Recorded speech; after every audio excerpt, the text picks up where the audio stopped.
Hello everyone. सो कैसे हो आप सब? आई होप आप सब ठीक होंगे।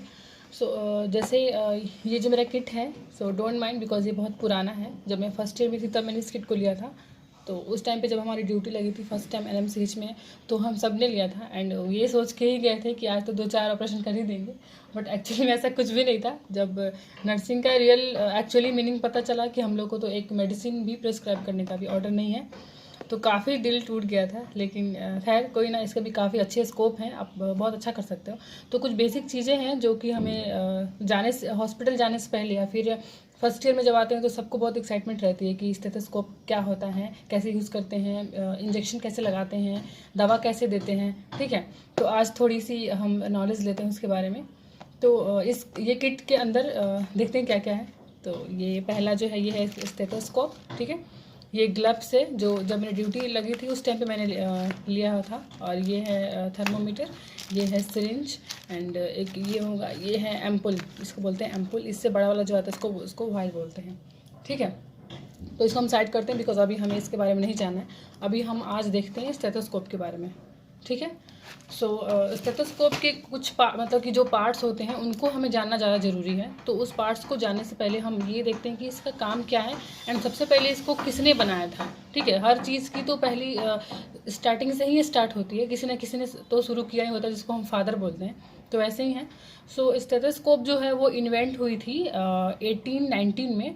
किसके द्वारा हुई थी? तो एक फ्रांसिस, जो फ्रांच के फिजिशियन थे, RTH नाम था उनका, RTH लेनिक। ठीक है, उन्होंने ये सबसे पहले जो है स्टेथोस्कोप को बनाया था हमारी बॉडी के इंटरनल जो साउंड होते हैं उसको सुनने के लिए।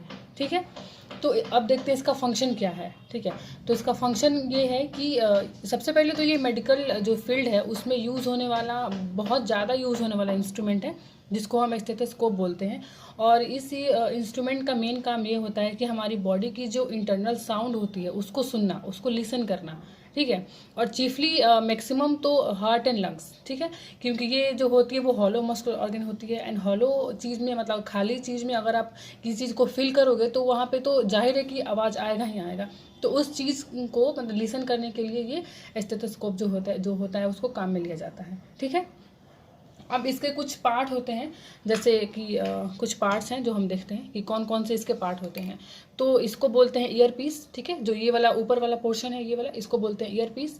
इन दोनों को बोलते हैं ईयर ट्यूब। ठीक है, यहाँ पे जो है इस वाले स्टेथोस्कोप में नहीं है, लेकिन एक और जो आती है स्टेथोस्कोप उसमें एक वाइट कलर की ऐसे लाइनिंग बनी होती है। ठीक है, उसको बोलते हैं बाइन्यूरल स्प्रिंग।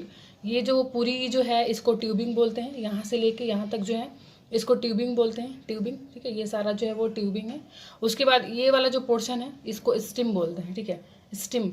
उसके बाद जो है इसको बेल बोलते हैं, ये वाला जो अंदर वाला है इसको बेल बोलते हैं। जैसे कि ऑन ऑफ होता है, ऐसे करके ऑन ऑफ होता है, देन ऐसे करोगे आप तो आपको यहाँ से जो होता है वो साउंड सुनाई देगा। ठीक है, उसके बाद ये आता है, ये चेस्ट पीस होता है। ठीक है, चेस्ट पीस जिसको हम चेस्ट के ऊपर रखते हैं, जिससे कि आप हार्ट एंड लंग्स का जो साउंड है उसको इजीली लिसन कर सकते हो। एंड देन ये जो पूरी जो होती है उसको हम डायफ्राम बोलते हैं। तो ये छोटी सी इन्फॉर्मेशन है about the stethoscope. Thank you for watching.